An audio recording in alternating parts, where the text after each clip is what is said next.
Have you ever wondered why so many of us grow up feeling trapped in routines, following rules without questioning, and doubting our own creativity? It begins innocently enough in childhood, in classrooms where curiosity is supposed to thrive.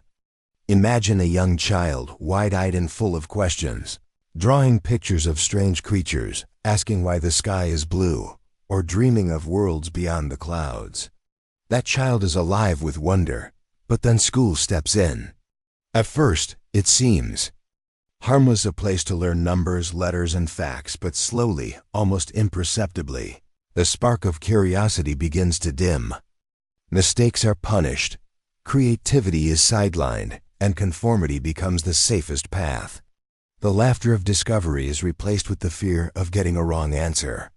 The child learns quickly that thinking differently can bring ridicule, scolding, or lower grades. Schopenhauer warned us about the ways society imposes control on the individual mind. He believed that from an early age, our natural tendencies are bent by systems of authority, shaping children not into thinkers, but into obedient participants in a larger, indifferent machine. Nietzsche, too, observed how institutions like schools cultivate herd mentality. The exceptional, the dreamers, the thinkers, and the questioners are often punished not for doing wrong, but for daring to be different. By teaching children to follow rules unquestioningly, to memorize instead of understand, schools begin a slow process of mental conditioning. Think about it.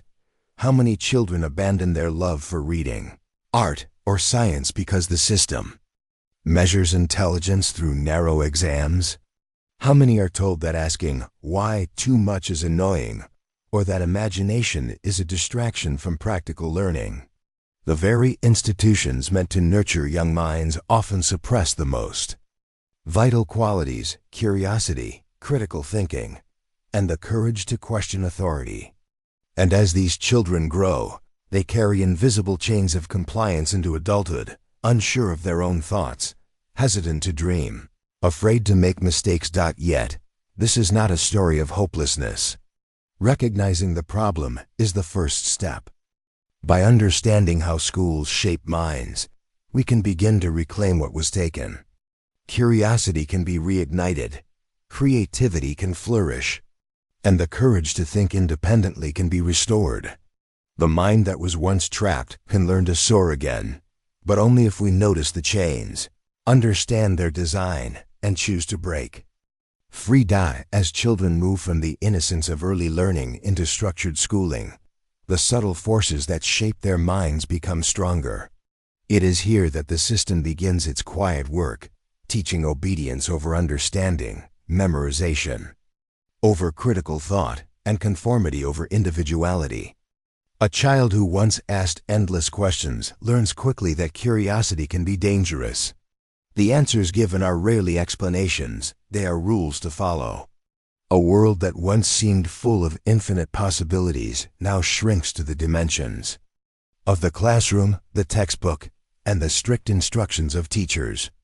Schopenhauer would call this the submission of the will to external authority, a process where natural curiosity is replaced by the pressures of social expectation. Nietzsche would argue that the individual's creative potential is stifled, forcing the young mind into a herd mentality that values compliance over innovation. Consider the daily routine of a student. The alarm clock, the uniform, the seating arrangements, the rigid schedule, every aspect enforces a rhythm of obedience. Grades become the measure of value, rather than understanding or insight. Those who struggle to conform are labeled lazy or unintelligent, while those who excel in repetition and memorization are praised. Creativity is often seen as a distraction rather than a gift. The system rewards those who repeat, follow, and fit, rather than those who question, innovate, and dream. And slowly, the mind internalizes these lessons. A student begins to doubt their instincts, second-guess their imagination, and suppress thoughts that do not fit neatly into the prescribed order. Nietzsche warned that this conformity kills the spirit of the exceptional. It is the thinkers, the dreamers, The rebels, the minds that challenge the ordinary, who feel the weight of this system most heavily. Schopenhauer emphasized that once the mind is trained to obey, the natural courage to think independently is weakened. Children are no longer encouraged to explore unknown paths, to question authority, or to imagine solutions that defy convention. The system teaches them that rules are absolute, mistakes are shameful, and success is measured in comparison to peers, and so a child's mind becomes a machine, producing predictable outputs instead of original thought. This process does not only affect academics. It shapes personality, emotions, and worldview. Empathy, intuition, and moral courage are often overlooked, while punctuality, obedience, and rote knowledge are elevated. The classroom becomes a testing ground for compliance, and social hierarchies begin to form based on performance, not character. Friendships are influenced by who fits in, who follows rules, and who avoids standing out. The mind learns quickly that safety lies in following, not leading, and creativity becomes a risk. Yet, within this environment, there are opportunities to resist. Even in the strictest classrooms, a spark of curiosity can survive. A question asked in boldness, a story imagined in secret, a moment of reflection, all are acts of rebellion. Nietzsche reminds us that the individual must cultivate their own spirit, even when society pressures conformity. Schopenhauer would argue that recognizing the mechanisms of control is itself a form of liberation. To reclaim the mind, one must first understand how it was shaped. Awareness is the key to breaking free from invisible chains, and the seeds of independent thought, once recognized, can grow even in hostile soil. The challenge is monumental, but not impossible. By questioning, observing, and reflecting, students can begin to reclaim ownership of their minds. They can learn to see education not as a cage, but as a tool, and to nurture curiosity and creativity alongside discipline and knowledge. The journey is difficult because it requires courage to defy what has been ingrained since childhood. Yet it is the only path to reclaiming the freedom of thought. Even as the system quietly molds young minds, there are those rare children who resist. They question the lessons, challenge authority, or imagine worlds beyond the confines of the classroom. Yet, these acts of rebellion are often met with disapproval. Teachers may see questioning as defiance, peers may mock curiosity, and parents may unknowingly reinforce conformity by praising grades over imagination. In such an environment, independent thought becomes a struggle, a silent battle waged within the mind against pressures that have existed since childhood. Nietzsche called this the tension between the herd and the free spirit, the constant struggle to preserve individuality against the tide of societal expectation. Consider the creative child who loves drawing, storytelling, or inventing. In a system that rewards repetition and memorization, this child is often labeled distracted, lazy, or impractical. Their ideas are dismissed as irrelevant, their energy directed toward tasks that suppress imagination rather than nurture it. Schopenhauer would argue that this is the will's natural expression being curtailed by external forces. The child begins to internalize the message that curiosity is dangerous, creativity is optional, and true value lies in following rules.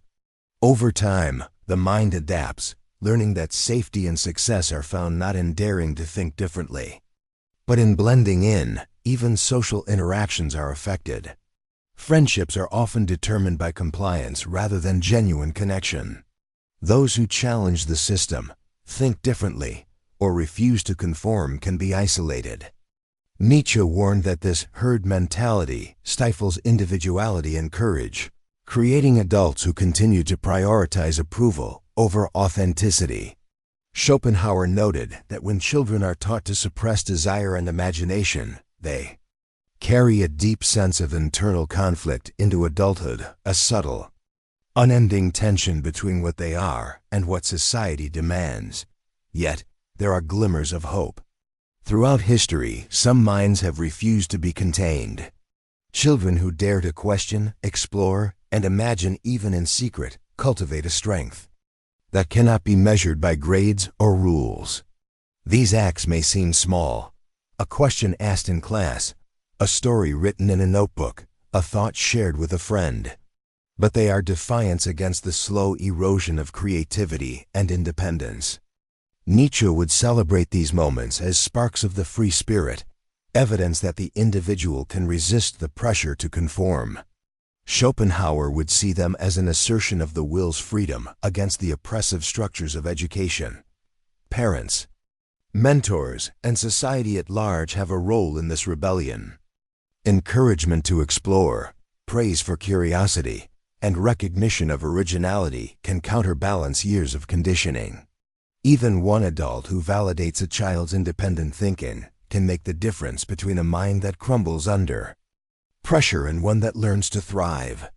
The system may seek obedience, but it cannot entirely suppress imagination and courage if the environment supports it.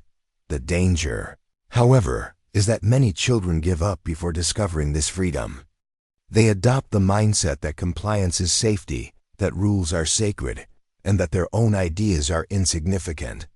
Yet the few who resist even quietly discover that true growth comes from challenging expectations, thinking independently, and embracing the tension between what is and what could be. This is the path to reclaiming the mind, understanding the forces that shape it, questioning them, and nurturing the courage to think freely.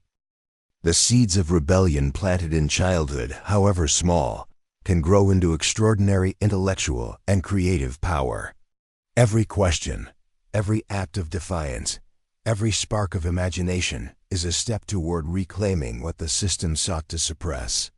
And for those willing to embrace discomfort and uncertainty, the rewards are profound: a mind unchained, a spirit independent, and a life lived authentically rather than mechanically.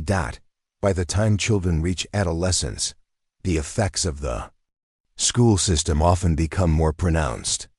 The emphasis on grades, standardized tests, and competition has trained the mind to prioritize results over understanding, approval over curiosity, and conformity over creativity. Yet Schopenhauer and Nietzsche remind us that the human spirit, even when constrained, can find cracks in the structure to assert its freedom. Adolescence becomes a critical moment. The mind has the opportunity to rebel, to question the imposed narratives, and to reclaim autonomy. One of the first steps in reclaiming independence is self-awareness. Children and later adults must begin to observe how their thoughts and actions have been shaped by external pressures. Are they learning for joy or merely to earn approval? Are their passions being nurtured or suppressed? Nietzsche emphasized the importance of the becoming of the self, the constant evolution toward authentic existence, unbound by the herd's expectations. Schopenhauer warned that failure to reflect leads to a life dominated by unconscious drives and external influence. Recognizing the conditioning is the first spark of resistance, the first act of reclaiming the mind. Creativity and curiosity must also be intentionally nurtured. This can take many forms: reading beyond the prescribed curriculum, exploring art, music, philosophy, or science independently, or simply asking questions that challenge assumptions. The system may discourage these behaviors, labeling them as distractions or impractical pursuits, but they are essential for developing critical thinking and inner freedom. Even small acts, writing a story, experimenting in a kitchen, solving a problem in a new way, train the mind to think for itself rather than mechanically obey instructions. Every act of independent thought reinforces the belief that ideas, not conformity, are the currency of true intelligence. Mentorship and guidance play a critical role. A teacher, parent, or older peer who encourages questioning, validates curiosity, and celebrates individuality can become a powerful ally. Nietzsche would call this the cultivation of the free spirit, someone who navigates the tension between societal expectations and personal authenticity with courage and insight. Schopenhauer would view such mentorship as a lifeline for the will, a reminder that external pressures do not define the essence of the self. Even one supportive adult can change the trajectory of a young mind, helping it to resist the slow erosion imposed by rigid systems. Social courage is equally important. Many children internalize the fear of standing out, fearing ridicule or isolation. Yet true independence requires the willingness to endure discomfort, to question popular opinion, and to pursue one's own path, even when it is unpopular. Nietzsche celebrated this bravery, calling it a necessary condition for the evolution of the individual, the overcoming of the herd. Those who practice it early develop resilience, self-reliance, and the capacity to face life's complexities with clarity and strength. Finally, reclaiming the mind requires embracing discomfort and uncertainty. Schools often create an illusion of security. Follow the rules, memorize the answers, conform, and success will follow. In reality, life rewards curiosity, creativity, and courage, qualities that are often stifled by the system. By seeking knowledge outside the prescribed boundaries, by questioning accepted truths, and by allowing the mind to explore without judgment, children and adolescents reclaim autonomy. They learn to think critically, to act intentionally, and to trust their own reasoning. The path is neither easy nor comfortable, but those who dare to challenge, to question, and to create are the ones who will ultimately break free from the limitations imposed by childhood schooling. They transform their education from a tool of control into a foundation for independence, innovation, and authentic living. By understanding the forces that have shaped them and consciously choosing to rise above them, they awaken a mind that is unbound, resilient, and capable of greatness. As children transition into adulthood, the effects of the school system become more apparent, often manifesting as self-doubt, fear of failure, or a sense of inadequacy. Many adults carry the invisible scars of years spent in an environment that prized obedience over understanding, grades over curiosity, and comparison over individuality. Schopenhauer would warn that such conditioning strengthens the power of external forces over the will, leading many to live lives dictated by fear, expectation, and habit rather than authentic desire. Nietzsche, on the other hand, offers hope. The human spirit possesses an innate capacity to overcome, to rise above imposed limitations, and to cultivate a life of meaning through conscious self-creation. The first step in reclaiming the adult mind is reflection. Adults must look back at their education and recognize the ways it shaped their thinking, both positively and negatively. Which beliefs were genuinely their own, and which were implanted through repetition and authority. Reflection is not about guilt or resentment, but understanding. It is the act of observing the influence of years of conditioning with clarity, acknowledging the forces that shaped behaviors, and consciously choosing which ones to carry forward. This awareness becomes the foundation for freedom. A mind that sees the chains of its past can begin to unlock them. Curiosity must also be revived. The pressures of adulthood, jobs, bills, social expectations, often suppress the natural desire to explore, experiment, and question. Yet it is precisely this curiosity that fuels growth and innovation. Nietzsche's free spirit thrives on this hunger for knowledge, unafraid to challenge tradition, authority, and social norms. Adults who reclaim this curiosity engage with the world not as passive participants, but as active explorers, thinkers, and creators. Reading widely, experimenting with new skills, or simply questioning the status quo reignites the intellectual freedom often stifled by childhood schooling. Self-confidence grows from action. Schopenhauer reminds us that the will gains strength through intentional effort, by exercising choice rather than yielding to external pressures. Each time an adult makes a decision aligned with personal values rather than social expectation, they strengthen their independence. Taking risks, embracing failure, And learning from mistakes are essential acts in breaking the cycle of conformity instilled during school years. Courage becomes a habit, and with habit, true autonomy emerges. Community also matters. Adults do not reclaim their minds in isolation. Mentors, peers, and supportive networks can validate questioning, encourage exploration, and provide accountability. Nietzsche emphasized the importance of companions who challenge rather than comfort, who provoke thought instead of enforcing consensus. Schopenhauer would see this as vital nourishment for the will, a way to resist the subtle pressures that still linger from years of institutional conditioning. Surrounding oneself with voices that inspire critical thinking, creativity, and self-reflection reinforces the path to mental liberation. Finally, embracing uncertainty is crucial. Schools often teach that there is a right answer to every question, a predictable path to success, and a formula for approval. Life, however, is inherently uncertain. The ability to navigate ambiguity, to tolerate discomfort, and to trust one's reasoning is the ultimate mark of an independent mind. Nietzsche called this the courage to become who you are, to embrace the flux of existence while creating personal meaning. Schopenhauer would argue that this conscious engagement with life allows the will to assert itself, freeing the individual from passive submission to external influence. Reclaiming the mind as an adult is a lifelong process. It requires reflection, curiosity, confidence, community, and the willingness to face uncertainty. Those who undertake this journey transform education from a tool of restriction into a foundation for personal power, creativity, and freedom.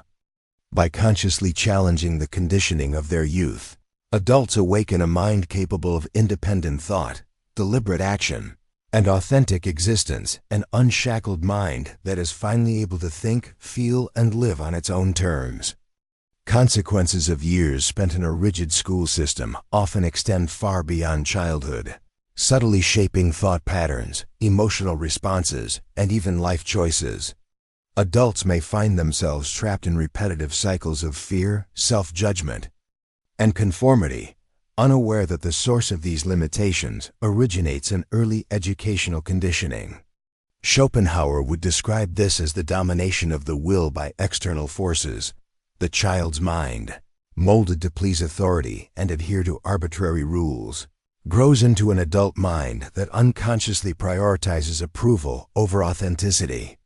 Nietzsche, in contrast, challenges this passivity. He urges individuals to awaken their inner potential, to recognize their creative power, and to actively sculpt their own existence rather than remain bound by imposed structures. One of the most pervasive impacts of school is the fear of failure.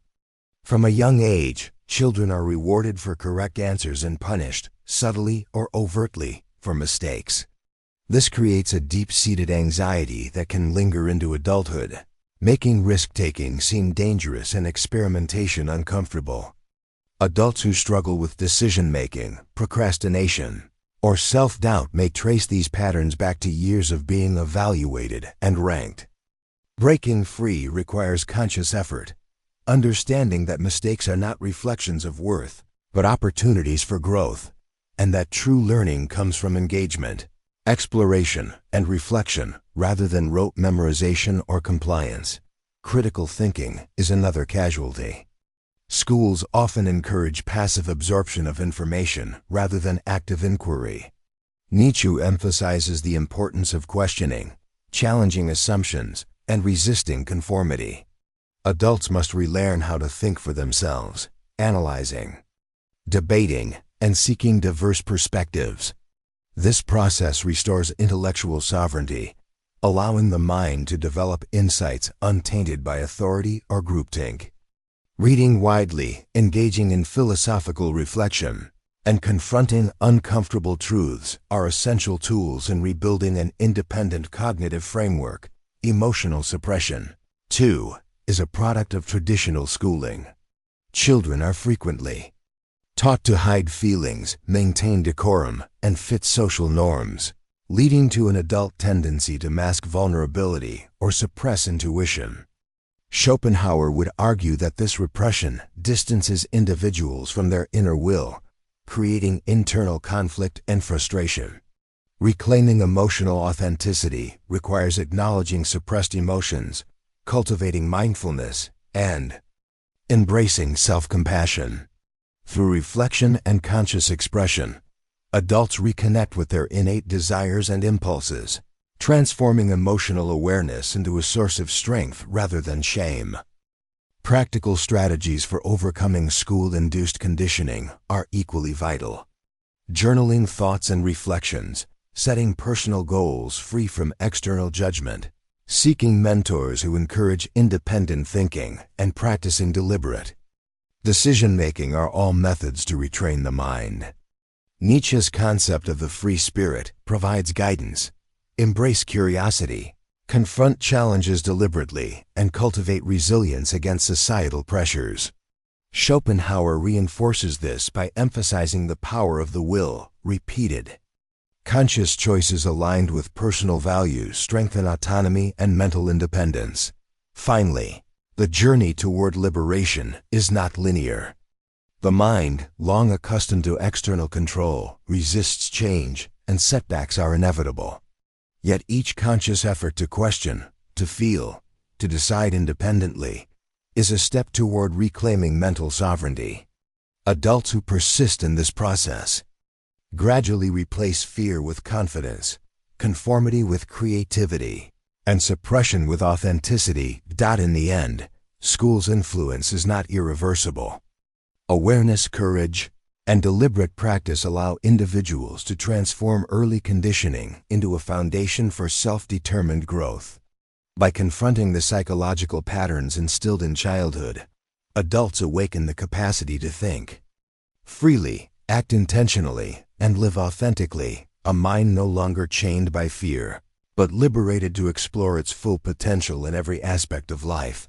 The final stage of breaking free from school's psychological grip is embracing true personal freedom, a state where the mind thinks independently, feels authentically, and acts deliberately. All the conditioning, rules, and expectations of the past no longer dictate behavior. Instead, every decision becomes a conscious choice aligned with one's own values and desires. Nietzsche calls this the emergence of the Bermensch, the individual who transcends inherited limitations, creates meaning, and shapes life according to inner principles rather than external dictates. Schopenhauer would remind us that this liberation requires strength of will, an awareness of the forces that once constrained us, and the courage to consistently choose one's own path. The liberated mind understands that failure is not to be feared, but embraced as a teacher. Each mistake, each uncomfortable situation, becomes an opportunity to explore, adapt, and grow. No longer shackled by childhood conditioning, adults can approach life with curiosity rather than anxiety. Risk-taking transforms from a source of dread into a tool for self-actualization. The ability to fail without fear allows creativity, innovation, and courage to flourish, qualities often suppressed by years of rigid schooling. Independence of thought becomes the hallmark of this transformation. Adults learn to question prevailing norms, analyze situations critically, and form opinions rooted in understanding rather than conformity. Where school once rewarded obedience, life now rewards insight, discernment, and originality. Engaging with diverse perspectives, reading deeply, and reflecting philosophically are essential practices that nurture a mind free from imposed constraints. Nietzsche emphasizes that the truly free thinker does not merely react to the world, but actively shapes it through deliberate thought and intentional action. Emotional authenticity, too, becomes a defining trait. No longer are feelings hidden or suppressed to satisfy societal expectations. Instead, individuals learn to recognize, express, and channel emotions constructively. Schopenhauer's philosophy teaches that understanding the will, both one's own and that of others, allows for deeper empathy, compassion, and alignment with genuine desires. Emotional liberation enhances decision-making, strengthens relationships, and cultivates resilience against external pressures, allowing the individual to live in harmony with both inner and outer worlds. Practical application of these principles is critical.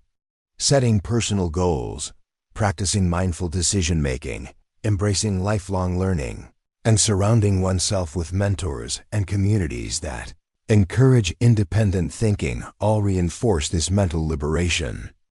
Daily reflection and journaling serve as reminders of progress and alignment with authentic values. Each intentional act of independence, creativity, or self-expression strengthens the neural pathways of freedom, gradually rewiring the mind that was once trained for conformity. Ultimately, the journey from a school-conditioned mind to one of autonomy is profound. Adults who persist in self-discovery and conscious living experience a sense of empowerment previously unimaginable. Fear diminishes, curiosity grows, and life becomes an active exploration rather than a passive repetition of imposed patterns. Freedom, creativity, and authenticity replace anxiety, conformity, and emotional suppression. In the end, Schopenhauer and Nietzsche together offer a roadmap. Recognize the chains, understand their origins, and consciously work to break them. School may have shaped the mind, but it does not have to define it. Through deliberate effort, reflection, and courage, the individual emerges as a free, self-directed, and empowered human being, a mind capable of creating its own meaning, pursuing its own purpose, and living fully without fear of judgment or failure. The liberation that begins in awareness and action ultimately blossoms into a life of profound depth, freedom, and fulfillment, where the true potential of the human spirit can finally shine.